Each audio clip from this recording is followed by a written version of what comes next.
السلام علیکم every one, امید ہے آپ سب ٹھیک ٹھاک ہوں گے۔ میں بھی بہتر ہوں، لیکن نزلہ جان نہیں چھوڑا، فی الحال تھوڑا ٹائم لگتا ہے ٹھیک ہونے میں، انشاءاللہ بہتر ہو جائے گا۔ آج کا ولاگ تھوڑا سا ہٹ کے ہے، اینڈ تک ضرور دیکھیے گا، پسند آئے تو سبسکرائب، لائک اینڈ شیئر ضرور کیجیے گا۔ اپنی زندگی میں سیٹسفائیڈ رہنے کے لیے ہر بندے کا الگ طریقہ ہے۔ میں اپنی لائف میں سیٹسفائیڈ کیسے رہتی ہوں، اپنی نارمل روٹین کو سٹریس فری کیسے بناتی ہوں، وہی چند پوائنٹس، چند رولز آپ سے شیئر کروں گی۔ بالکل سمپل آرگینک رولز ہیں، شاید ان بہنوں کو تھوڑی سی ہیلپ ملے جو سمجھتی ہیں کہ زندگی میں صرف اور صرف دولت لازمی چیز ہے۔ ایسا نہیں ہے۔ آپ اپنی لائف کو سیٹسفائیڈ بنانے کے لیے بہت سارے ایسے بہترین حل ڈھونڈ سکتے ہیں، جیسے کہ میں نے ڈھونڈے ہوئے ہیں۔ یہاں یہ ہمارے ناشتے کی تیاری نہیں ہو رہی، نہ ہی میری فیملی کے ناشتے کی تیاری ہو رہی ہے۔ یہ جو پراٹھا بنا ہے یہ میرے پیرٹس کے لیے بنا ہے۔ میں نے بتایا تھا میرے پاس افریقن گرے پیرٹس ہیں، اور ان کی لک آفٹر کرنا مجھے بہت زیادہ سیٹسفیکشن دیتا ہے، میری ٹینشن کو ریلیز کرتا ہے۔ تو سب سے پہلے مارننگ میں اٹھ کے ہمیشہ سے میرا رول ہے، میں ان کے لیے مزیدار سا پراٹھا بناتی ہوں، اور وہ اتنے بھی اس چیز کے عادی ہو گئے ہیں، اگر ان کو سادی روٹی دیں یا کوئی فروٹ دیں تو وہ اس وقت نہیں کھائیں گے، وہ اسی طرح کا مزیدار کرکرا سا پراٹھا مانگتے ہیں۔ تو یہ چیز میرے لیے بہت ہی زیادہ ہیلپ فل رہی ہے میری ٹینشن اور سٹریس کو دور کرنے کے لیے، جب میں ان کی لک آفٹر کرتی ہوں۔ جس طرح اپنے پیٹس کی میں لک آفٹر کرتی ہوں، اسی طرح چھت پہ آنے والے پرندوں کی ٹیک کیئر بھی کرنا مجھے بہت زیادہ پسند ہے۔ آئی تھنک مجھے 3 سے 4 سال ہو گئے ہیں، میری ڈیلی یہی روٹین ہے۔ میں ناشتہ بنانے سے پہلے اپنے پیٹس کو کھانا ڈالتی ہوں، اس کے بعد ٹیرس پہ جا کے اپنے جو برڈز سارے آتے ہیں ٹیرس پہ ان کو کھانا ڈالتی ہوں۔ آپ یقین نہیں کر سکتے کہ جب یہ چھوٹے چھوٹے پرندے آتے ہیں، کھانا کھاتے ہیں، پانی پی کے اڑ جاتے ہیں، تو کتنی ہی نیکیاں آپ کے نیک اعمال میں لکھ دی جاتی ہیں۔ تو اس سے بہترین کیا خوشی اور کیا سیٹسفیکشن ہو سکتی ہے۔ تھرڈ چیز جو میں نے اپنی لائف میں امپلیمنٹ کی ہے اور جس سے مجھے بہت ہی زیادہ سکون ملا ہے، روحانی سکون بھی اور ذہنی سکون بھی، وہ ہے گھر میں پلانٹس کا لگانا۔ پہلے مجھے کوئی لگاؤ نہیں تھا پلانٹس سے، بالکل بھی نہیں تھا۔ کوئی بھی اس شوق کا ذکر بھی کرتا تھا تو مجھے عجیب سی الجھن ہوتی تھی کہ کتنی ٹینشن ہے یہ ان کی کیئر کرنا، ان کو پانی دینا، کیونکہ میں چیزوں کو خراب ہوتا نہیں دیکھ سکتی۔ پلانٹس جب خراب ہونے لگتے ہیں نا، مجھے بہت زیادہ ٹینشن ہوتی ہے، تو میں کسی چیز کو تکلیف میں نہیں دیکھ سکتی۔ مجھے لگتا تھا نہیں، میں یہ ذمہ داری نہیں اٹھا سکتی، میری وجہ سے پلانٹس خراب نہ ہو جائیں۔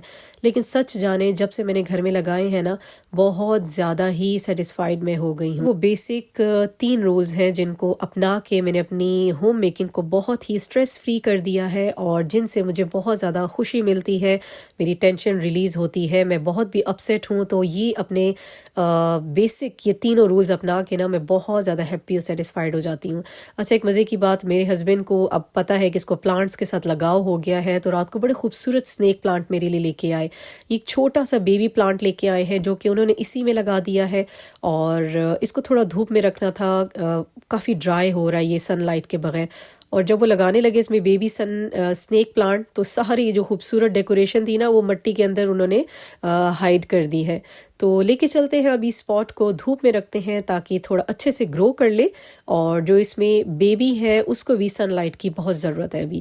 تو اس کو میں رکھ دوں گی ٹیرس پہ، اور آپ کو دکھاتی ہوں کہ وہ کون سا خوبصورت سنیک پلانٹ میرے لیے لے کے آئے ہیں۔ یہ ساتھ ہی جو پاٹ میں پڑا ہوا ہے نا، کافی ہائٹڈ سا، یہ ہے وہ سنیک پلانٹ، اور میں دیکھ کے اتنی سرپرائز ہوئی کہ سنیک پلانٹس اتنی زیادہ ہائٹ بھی کرتے ہیں۔ بہت مجھے حیرت ہو رہی تھی سچ میں اس کی ہائٹ دیکھ کے، اور ماشاءاللہ اس کی گروتھ دیکھ کے۔ اور واقعی میں اس کو سنیک پلانٹ کیوں کہا جاتا ہے؟ اس کے کلرز کی وجہ سے، اور شاید اس کی بالکل آگے جا کے جو شیپ بن جاتی ہے اس کی وجہ سے۔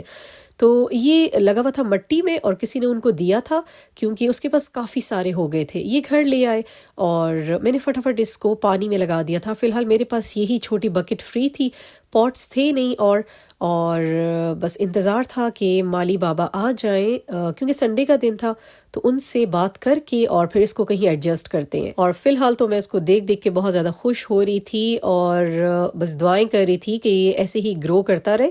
اور دھنیے کا بھی تھوڑا ان سے ڈسکس کرنا تھا کہ اس کی مٹی اتنی زیادہ ڈرائی کیوں ہو جاتی ہے، اس کے پانی وغیرہ کا کیا کرنا ہے۔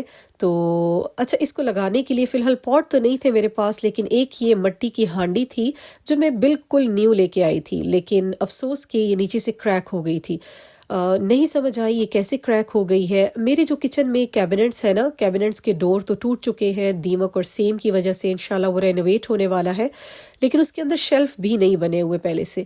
تو میرے خیال سے یہ ڈائریکٹلی زمین پہ ایسے مٹی کی ہانڈیاں نہیں رکھی جاتی، ان کو کریک لگ جاتا ہے. مجھے کچھ سمجھ نہیں آئی تھی تو یہ بالکل نیو ہی کریک ہو گئی. تو اب میں سوچ رہی ہوں مالی بابا آتے ہیں تو ان سے ذرا ڈسکس کر کے یا تو میں اسی میں لگوا دوں. آلریڈی یہ ذرا ڈیکوریٹڈ بھی ہے، اور اگر اس کے لیے نہیں یہ ٹھیک تو باہر کیاری میں اس کو لگوا دیتے ہیں. مجھے لگتا ہے اس کے لیے ذرا ہمیں بڑی سپیس چاہیے ہوگی. تو اس کے بعد ایک اور رول آپ سے میں نے شیئر ہی نہیں کیا. لانڈری جب ہم کر لیتے ہیں بہت شوق سے کر لیتے ہیں، جیسے آج کل میری طبیعت ٹھیک نہیں ہے تو اپنے اوپر سٹریس مت لیں آپ کہ آپ نے ابھی کے ابھی کام کو ختم کرنا ہے. جیسے رات کو میں نے لانڈری کی، کپڑے میں نے مشین سے نکال کے رکھ دیے تھے مشین کے اوپر ہی، لیکن میں نے سٹریس نہیں لیا کہ مجھے ابھی کے ابھی جا کے ڈالنے ہی ہیں سٹینڈ پہ. آرام سے ریلیکس رہیں. آپ کا جب موڈ ہو تب آپ آرام سے کام کریں. بے شک اتنا زیادہ کام جمع نہ کریں کہ پھر کر ہی نہ سکیں. تو یہ بھی ایک بہت ہی بیسٹ رول ہے. جو خواتین ٹینشن لے لیتی ہیں نا کام کو لے کے، پھر ہر کام کو بہت ہی بوجھل دل سے کر رہی ہوتی ہیں. ریلیکس رہیں، کام ہو جاتے ہیں. کاموں نے کبھی ختم نہیں ہونا، لیکن اپنی صحت بھی بہت زیادہ ضروری ہے. تو تاروں پہ بھی کپڑے ڈال دیے تھے اور سٹینڈ پہ بھی ڈال دیے تھے، اور سارا دن مالی بابا کا انتظار کرتی رہی میں. ساتھ ساتھ اپنے پیرٹ کو بھی لا کے رکھ دیا تھا دھوپ میں، مزیدار اس نے بھی دھوپ سیک لی تھی. عصر کا ٹائم ہو چکا تھا، مالی بابا کے آنے کے کوئی چانسز نہیں تھے. تو میں نے سوچا ساتھ ساتھ کپڑے سارے طے کر کے نیچے لے جاؤں، اور بچے بھی اپنا پڑھ رہے تھے ساتھ ساتھ. بس ایسے ہی سارا دن میرا گزر گیا تھا آج دھوپ سیکنے میں. اور جو سیکنڈ میرا پیرٹ ہے وہ کیوں نہیں نظر آ رہا، کیونکہ وہ فی الحال روم میں ہے. اس کی طبیعت کچھ ٹھیک نہیں ہے، وہ بیمار ہے. ہو جاتا ہے پیرٹس کے ساتھ کبھی کبھی، تو اس کی اس طرح سے لک آفٹر ہو رہی ہے. اس لیے یہ ایک ہی ہے ماشاءاللہ جو ہیلدی ہے اور یہاں ہمارے ساتھ پڑا ہوا ہے. تو کپڑے سارے میں نے طے کر لیے تھے، اوپر تاروں سے بھی ہٹا دیے تھے. ہوا بھی بہت زبردست چل رہی تھی. تو یہی تھا میرا vlog. Like subscribe and share ضرور کیجیے گا. مالی بابا آئے نہیں، دیکھتے ہیں نیکسٹ ولاگ میں وہ آتے ہیں تو پھر آپ سے شیئر کرتی ہوں کہ اسنیک پلانٹ کا میں نے کیا کیا. ٹیک کیئر اینڈ اللہ حافظ.